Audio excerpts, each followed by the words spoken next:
let's talk about what I read in July.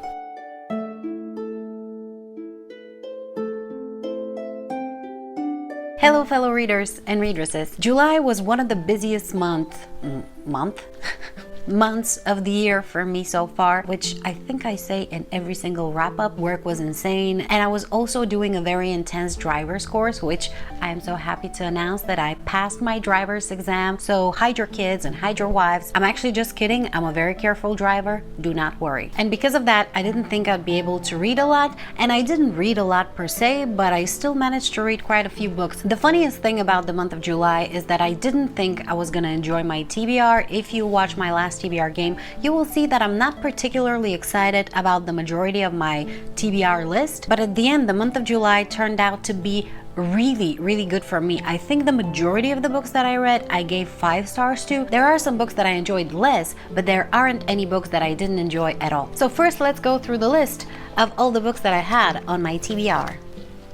Putting my battle armor. So we had Starsight by Brandon Sanderson for a series jar pick, The Immortals of Meluha, I think that's how you pronounce it, by Amish for a 2023 TBR jar pick, The Lives of the Ajongo by Moses Ose Utomi for person/people on the cover, Anne of Avonlea by Lucy Maud Montgomery for a bookshelf jar pick, The Jungle Book by Rudyard Kipling also for a bookshelf jar pick, Call Down the Hawk by Maggie Stiefvater also for a bookshelf jar pick, The Return of the King by J.R.R. Tolkien for a mission to finish a series, The Ninth Reign by Jen Williams for my buzzword reading challenge, and the prompt for July was weather words. There was also Yumi and the Nightmare Painter by Brandon Sanderson. This was not from my TBR game, but it was a new release in July, and there was no way I wasn't gonna read it because it's one of the secret projects for 2023, and obviously I'm super excited about all of those. And the prompt for the second reading challenge that I participate every single month, Adventure in Eldia, was to read while it's light outside,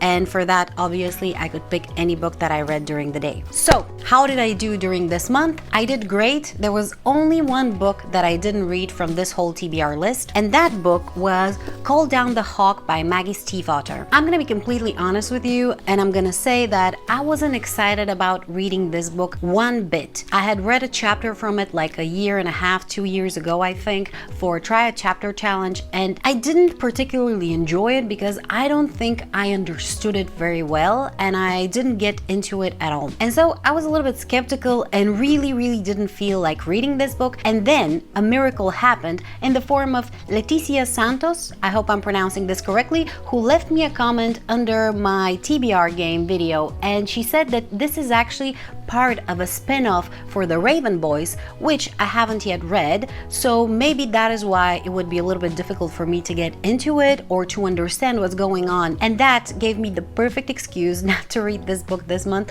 which is a terrible thing to say, I understand that, but I just really didn't feel like reading this, and so I left it for another time. Now we're gonna go into all the books that I read this month in the order in which I finished them. The first one was The Lives of the Ajongo by Moses Ose Utomi. As I mentioned in my TBR video, this is part of my most anticipated releases for 2023. It is a very short novella, and I was super excited for one specific reason, and that is that I have a soft spot for desert settings. It's one of my most favorite things, and it's funny because I hate heat, I don't like hot weather, and for some reason I just very much enjoy this setting. And let me tell you, that is what you're gonna get from this book. You're gonna get all the desert vibes. This is a fable, I would say, rather than anything else, and it's a fable about a city where people are experiencing extreme lack of water and the grown-ups have no tongues. And that's all I'm gonna say because it's a very short story. It's less than 100 pages, and I wouldn't want to spoil it for you. As I mentioned a second ago, this reads more like a fable than anything else, but I did quite enjoy reading it. I enjoyed the characters, I very much enjoyed the setting, I enjoyed the plot of the story, I found it very intriguing, even though I guess one of the bigger twists rather early in it.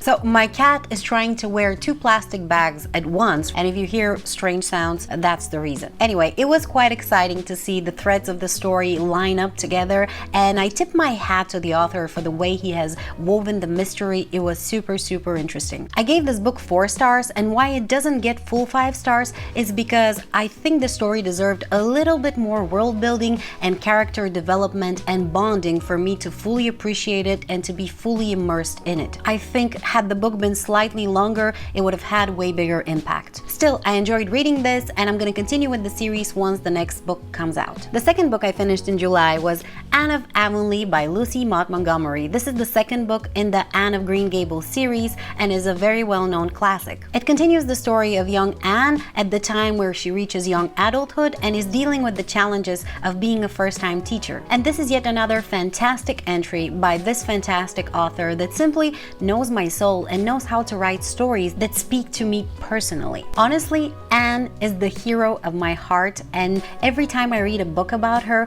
I feel like a little girl again. I feel this girlish enthusiasm about life, this excitement about discovering new things. I go back to my childhood and run through the meadows and want to gather flowers and just enjoy being. It's so magical. I can't describe it. I very rarely get to feel this way, and it's precious to me. I simply have no other words to describe my undying love for these books, and I could live in these pages forever. Obviously, I gave the book 5 stars. Book number 3 for July was Utomi and the Nightmare Painter by Brandon Sanderson. This is obviously my iPad where I read it. I actually read it as an ebook. Utomi and the Nightmare Painter is a standalone fantasy that is a part of the Cosmere universe. It is also one of the best works by the author to this day, and he is one of my favorite authors, so this speaks a lot. This is a story of 2 young people that live in 2 different worlds and are lonely in their own way, but end up being forced to work together to reach a mysterious goal and to find understanding and redemption. And this is a very simplified way of describing this book and only a tiny aspect of what the story is actually about. The inspiration for the book is distinctly East Asian, but the world building is some of the craziest I've ever seen, and Brandon Sanderson has this amazing imagination that can build worlds I could never myself imagine otherwise. And let me tell you, the book will continue to surprise you until its very end. Yet what I think I enjoyed the most about the book were the characters, which is one of the most important things to me. You get to have heroes, but you get to have them often weak and ashamed and afraid and flawed, and yet they still rise up to the occasion, which is very inspirational because we are often flawed and weak and afraid, and I think seeing something like that on page is very cathartic for a person, at least it is to me. And you get to see them face not only big massive problems on a world scale, but also day-to-day mundane fears that we face ourselves. And again, I find this very inspirational. But I wouldn't want to leave you with the wrong impression. This book still has very, very high stakes. It's not just 2 people moping around. This book has one very distinct feature, and that is the emphasis on art and what makes it valuable. And I think that's very relatable nowadays with all the AI and AI art and all the discussion around it. And I think the author manages to express in a very simple and very respectful way how he feels about this particular topic without denigrating and denouncing technology as a whole in the process, which I find very refreshing. There's so much great about this book. I don't think I can possibly encompass it in one simple review here, but maybe I will do a full video once I receive the actual physical copy. I highly recommend you read this book after you have read all the other previously published Cosmere works, not only so you're not spoiled, but so that you can understand everything that's going on page. One more thing I want to emphasize about this book is the absolutely stunning visual art that is all throughout it and is by the artist Alaya Chen. I hope I'm pronouncing this name correctly. I'm just so very, very impressed. Overall, I think this was a fantastic book. I am very impressed, and I gave it 5 stars. Next, I finished, finally, The Return of the King by J.R.R. Tolkien, which is the 3rd and final book in the Lord of the Rings trilogy. This is my first read through this book. I have read the Fellowship of the Ring and the Two Towers before, I think twice each, but I have never read this one, and I finally did. And this is my favorite book of the entire trilogy, even though I did love the previous 2, but I think here the author has absolutely upped his game to a whole new level, or maybe I have gained a better appreciation for his craft. And what a spectacular ending this was to one of my favorite stories. It started with an atmosphere of dread and anticipation, and then continued with epic battles both on the marching fields and internally for our main and secondary characters. And then it concluded with one of the most thorough and satisfying endings. It was bittersweet and realistic, which is funny for a fantasy book. It made me cry, it made me rejoice, I felt seen, I felt understood. It was great. I have loved the story of the Lord of the Rings for many years, but I don't think I've ever understood it and appreciated it and respected it more than I do right now. There are a couple of moments that I want to highlight. One particular one is a discussion between Aragorn and Éowyn, kind of in the beginning of the book, where they're discussing her wanting to join the battle and him telling her that she has other duties. This whole conversation between the two of them is one of the most meaningful dialogues I have read in a book ever, and it perfectly shows you how in a debate of such magnitude you can have two sides that are correct, that none of them is wrong, but one of them has to give in, and how sometimes your desire to live your life meaningfully for yourself doesn't always align with what is necessary for the greater good, and how you sometimes need to make sacrifices that are gonna leave you utterly empty. It's just how life goes. It was fantastically done, very intelligently, and in a very sensitive way to both sides. And then the other moment is where the hobbits have already returned home and they have saved the Shire, and Frodo is reflecting back on everything that happened and everything that is, and how he has no way of reconciling with this reality. And let me read you one little quote. "I tried to save the Shire and it has been saved, but not for me. It must often be so, Sam. When things are in danger, someone has to give them up, lose them, so that others may keep them." And that just broke my heart, but isn't it so true? And there's also the quote of, "You can't really go back home."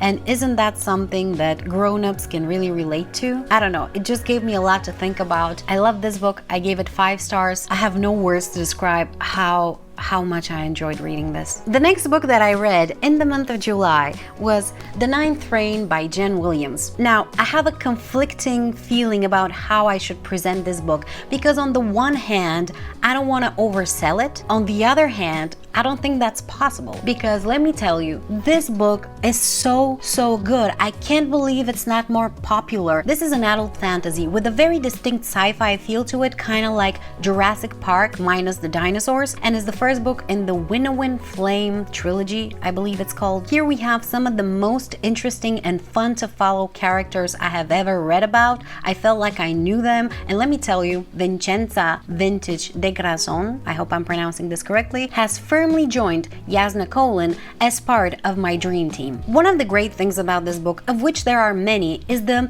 communication between the characters, the dialogue between them, the relationships between them, even the ones that were more secondary and were introduced more towards the end of the book, like Aldazar, for example, had my full attention and my full sympathy, and I loved each and every single one of them. There was even this character that wasn't necessarily a villain, but was making very questionable choices, of questionable morality rather, and I still understood her, and I wasn't mad at her, and I could see where she's coming from doing these terrible things. I think the author did a very good job with building these characters and their emotions and what they were going through. We also have an amazing, very original world building, as well as very original, unexpected plot. I loved following every single beat from it, and I couldn't wait to the next chapter. Honestly, there was not a single moment, not a single point of view that I didn't enjoy from this book. And I don't want to tell you anything about it because I don't want to ruin it for you. I went in this book blind, and I highly recommend you do so,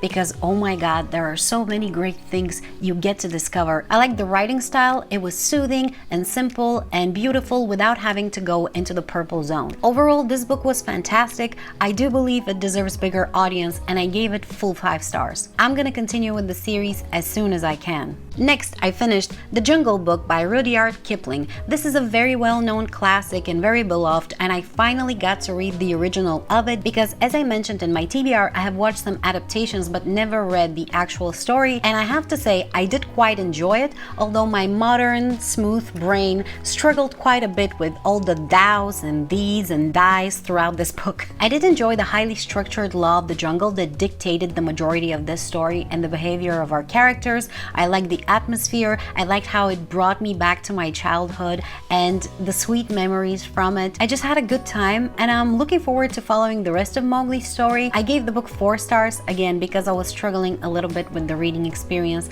mostly because of the language. Next, I finished Starsight by Brandon Sanderson. This is a young adult sci-fi and is the second book in the Skyward series following the adventures of Spencer. Now, let me be perfectly honest. I said in my TBR video that I was excited to read this, but the truth is that I wasn't. I had enjoyed Skyward, the first book in the series, quite a lot when I read it, but that was all the way back in 2019, and so much time has passed since then that I was really not looking forward to this one. And then I picked it up and I couldn't put it down. I was reading this during my most busy week of the month. I was doing my job, obviously. It was very intense, but I was also doing very intense driving lessons, and I was doing my driver's exam that week, and I still managed to find time to read this. Every single free moment that I had, I wanted to read this very quick read. I really liked where it went, even though I did enjoy the setting of the first one. This one is a little bit different. We go to a different place, we meet different secondary characters, we follow obviously mainly Spencer, but we also see little glimpses of the older crew, and we get these insane reveals, and I just absolutely loved it. Brandon Sanderson has amazing imagination, and the way that he has built the worlds, I just loved it. I loved the new characters, I loved the new relationships. Mostly though, I did enjoy the new reveals, and I am so looking forward to, now for real, to continue with this series. I just need to know what's the deal with, I'm not gonna say because I don't want to spoil anybody. There were some of my friends who have read this book that said that they didn't enjoy it as much, but we obviously all have different tastes, and I had the best time reading this, gave it 5 stars. Again, can't wait to continue with the rest of this amazing series. And the last book I finished in the month of July is The Immortals of Meluha, which is the first book in the Shiva trilogy and is an Indian-inspired fantasy. Now, this book was recommended to me by my friend Monica, who is herself Indian, and it was part of my 12 books recommended by 12 friends to read in 12 months for 2023. So many numbers. I was super excited to read this one because I had never read an Indian-inspired fantasy before that, and I know this one was based, or at least inspired, by the Shiva legends. And I'm a little conflicted on this one because I did enjoy the story itself. I did enjoy the plot. I think it was very well crafted and very interesting and very original. Like, it went places I never expected it to go. With that being said, I struggled a little bit because the writing style was so dry. It made me feel very removed from the story, like I was reading an account of somebody who has read the story and was retelling it to me. I don't know if that makes sense to you. It felt like a very long, overdrawn recap of the story. I didn't feel connected to the characters. I didn't feel like I was there, like I was living it with them. And obviously, preferences towards writing style are subjective, so do with that information what you will. I gave the book 3 stars. Again, I think the story was very interesting, but I don't think I'm going to continue with the series because this writing style is really making me struggle through the reading experience. And those are all the books that I finished in July, but I started another book which I haven't finished yet. Obviously, I'm only 2 chapters in it, and that is Grave Peril by Jim Butcher. This is the 3rd book in the Dresden Files series. It is an adult urban fantasy, and even only 2 chapters in, I'm already enjoying myself so much. The book starts with a lot of action. We continue the story of Harry Dresden, who is a wizard that lives in Chicago and is helping the police sometimes with solving crimes of magical origin. I don't want to say anything, I don't want to spoil you, but this book is starting way stronger than the other ones and is already getting us more deep into the magical world. And that's where I'm gonna leave it. I will say more about it in my August wrap-up when I would already have hopefully finished it. And so at the end, during the month of July, I have read a total of 8 books, which amounts to 2,978 pages, and out of those books, 2 were classics, 5 were fantasy, and 1 was science fiction. In terms of formatting, I have read 4 paperbacks, 3 hardbacks, and 1 ebook, and in terms of sourcing, I have owned every single one of these books. And that will do it for this video. I hope you enjoyed it. Please let me know what you read in the month of July. Have you read any of these books? What you thought about them? All these nice things. I would be very happy to talk to you about it. Thank you so much for watching, and if you'd like to see my TBR for July or a reading vlog from July, check out these videos. Bye!